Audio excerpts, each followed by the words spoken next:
नमस्कार, think tank पर आप सभी का बहुत बहुत स्वागत है।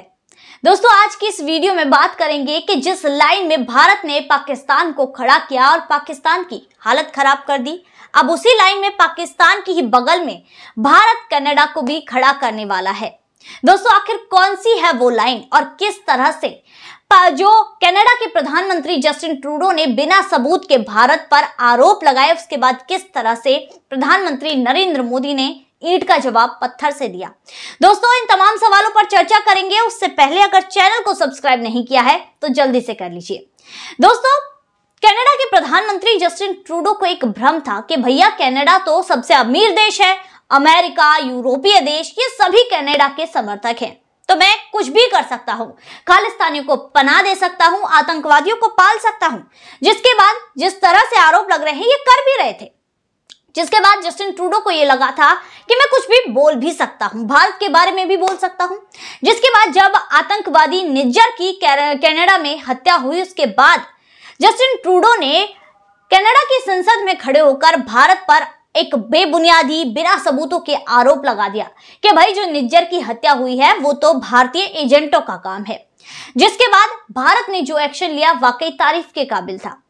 अब जो जस्टिन ट्रूडो है वो भूल गए कि भारत अब दशकों पहला वो भारत नहीं है, आज से जो 14-15 साल पहले हुआ करता था कि किसी ने कुछ बोल दिया भारत पीछे हट जाएगा, भारत कुछ कहेगा नहीं और भैया हाथ जोड़कर खड़ा हो जाएगा, चुप्पी साध लेगा। लेकिन अब भारत वो भारत नहीं है। भारत में जो निजाम है वो बदल चुका है, जो सरकार है वो बदल चुकी है। सरकार है नरेंद्र मोदी की, और आज जो प्रधानमंत्री नरेंद्र मोदी बोलते हैं वो सीना तान कर ताल ठोक कर बोलते हैं और वैश्विक स्तर पर उनकी बात सुनी भी जाती है, क्योंकि एक बहुत ही स्ट्रांग नेता है। तो यही हुआ। अब कनाडा और भारत के बीच ये विवाद हो गया, भारत पर झूठा आरोप कनाडा ने लगा दिया, तो भारत सबूत मांगने लगा कि भैया सबूत दो। जिसके बाद कनाडा ने जो पहले क्या किया कि भारत के एक डिप्लोमेट को कनाडा से निकाल दिया, तो भारत ने भी एक डिप्लोमेट को कनाडा के भारत से बाहर निकाल दिया। तो उसके बाद जो भारत ने किया, वाकई उसके बाद कनाडा के कान खड़े हो गए। भारत ने कनाडा के 41 डिप्लोमेट्स की इम्यूनिटी वापस ले ली। दोस्तों, दरअसल इम्यूनिटी क्या है? दरअसल दोस्तों, जो वियना कन्वेंशन है, यानी कि यूनाइटेड नेशन में जितने भी देश शामिल हैं उनके तहत, जो वियना कन्वेंशन के तहत हर देश के जो डिप्लोमेट्स हैं दूसरे देश में जाते हैं, उन्हें एक इम्यूनिटी मिलती है, जिस इम्यूनिटी के तहत वो जिस देश में रह रहे हैं उस देश के कानूनों के हिसाब से उन पर कार्यवाही नहीं की जा सकती। और अगर कोई भी वियना कन्वेंशन का उल्लंघन करता है तो संयुक्त राष्ट्र के तहत संयुक्त राष्ट्र से उस पर कार्यवाही की जाती है। लेकिन दोस्तों, यहाँ पर अब भारत ने 41 जो यहाँ पर डिप्लोमेट्स थे कनाडा के, उनकी इम्यूनिटी वापस ले ली। तो कनाडा ने भी रोना शुरू कर दिया कि देखिए भारत ने तो वियना कन्वेंशन का उल्लंघन किया है, भारत ऐसा कर रहा है, भारत ऐसा नहीं कर सकता है। लेकिन भारत ने भी मुंह तोड़ जवाब कनाडा को दिया और यहाँ पर वियना कन्वेंशन के जो सेक्शन को कोट करते हुए साफ तौर पर कहा कि कोई भी देश पैरिटी लागू कर सकता है, जिसमें जितने भी, जिसको समझने के लिए हम ये समझ सकते हैं कि जितने हमारे यानी कि भारत के डिप्लोमेट्स कनाडा में हैं उतने ही कनाडा के डिप्लोमेट्स भारत में हो सकते हैं। लेकिन भारत में कनाडा के डिप्लोमेट्स ज्यादा थे, जिसके बाद भारत ने 41 डिप्लोमेट्स की इम्यूनिटी छीन ली। और सिर्फ इम्यूनिटी नहीं छीनी बल्कि उन पर चार्ज भी लगाया कि ये भारत के इंटरनल मामलों में हस्तक्षेप करते हैं। जिसका उदाहरण हम मान सकते हैं किसान आंदोलन को, तथा कथित किसान आंदोलन, जिसमें जो हुआ हम सभी ने देखा कि किस तरह से बड़े पैमाने पर कनाडा के द्वारा इस तथाकथित किसान आंदोलन को समर्थन दिया गया, फंडिंग आई, लोग कनाडा से आए यहाँ पर किसान आंदोलन में शामिल होने के लिए। तो यहाँ पर जिस तरह से काम किए गए, जिस तरह से भारत विरोधी अभियान चलाया गया, उनमें कनाडा के जो है कहीं ना कहीं जिस तरह से आरोप लगते हैं हाथ है, जिसके लिए अब लगातार यहाँ पर भारत ईंट का जवाब पत्थर से दे रहा है। लेकिन जो दोस्तों आप जानते हैं कि किस तरह भारत ने जिस लाइन में पाकिस्तान को खड़ा किया, अब उसी लाइन में भारत कनाडा को भी खड़ा करने वाला है। FATF का नाम तो आपने सुना ही होगा, फाइनेंशियल एक्शन टास्क फोर्स। दोस्तों, ये FATF है जिसको बनाया गया है दुनिया भर के देशों से मिलकर, किससे लड़ने के लिए? आतंकवादी जो फंडिंग होती है और इसके अलावा जो भ्रष्टाचार होता है उससे लड़ने के लिए, मनी ट्रेडिंग से लड़ने के लिए, इसकी देखरेख के लिए। तो ये यही देखरेख करता है कि किसी देश में कोई देश आतंकवाद को पनाह तो नहीं दे रहा, आतंकवादियों को फंडिंग तो नहीं कर रहा, कहीं भ्रष्टाचार तो नहीं बढ़ रहा। जिसके बाद अगर कोई भी देश इस तरह की गतिविधियों में लिप्त पाया जाता है तो उस पर एक्शन किया जाता है FATF के तहत ही, FATF से, जिसमें ये FATF उसको पहले तो चेतावनी देगा, अगर वो तब भी नहीं मानते हैं तो उसके बाद उसे ग्रे लिस्ट में डाल देगा और बताएगा कि किस तरह से, किन नीतियों पर तुम्हें काम करना है, किस तरह से आतंकवाद पर एक्शन लेना है। लेकिन जब भी वो देश नहीं मानता तो उसे ब्लैक लिस्ट कर दिया जाता है, जिसके बाद कोई भी देश कि उस देश को, जो देश ब्लैक लिस्ट में गया है, उस देश को आर्थिक मदद नहीं कर सकता।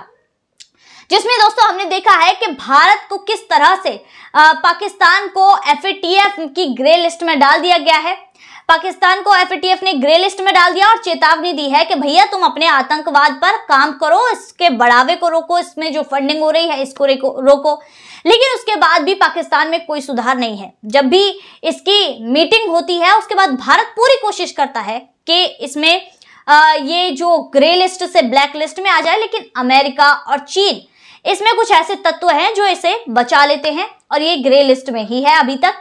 लेकिन भारत क्या करता है, भारत इनके खिलाफ सबूत देता है कि देखिए जी, ये इस तरह से आतंकवाद को बढ़ावा दे रहे हैं, इस तरह से टेरर फंडिंग इनके द्वारा की जा रही है। और अब वही चीज भारत यहाँ पर कनाडा के लिए करने जा रहा है, क्योंकि भारत के द्वारा अब से पहले कई बार ये कहा गया है, कनाडा को चेतावनी दी गई है, कनाडा को बताया गया है कि यहाँ से ये जो आतंकवादी है, ये जो खालिस्तानी समर्थक है, जो हमारे देश में हत्या करके भागा है या कोई भी ऐसी गतिविधि जो आतंकवाद से लिप्त हो, ये करके भागा है, आपके देश में आया है।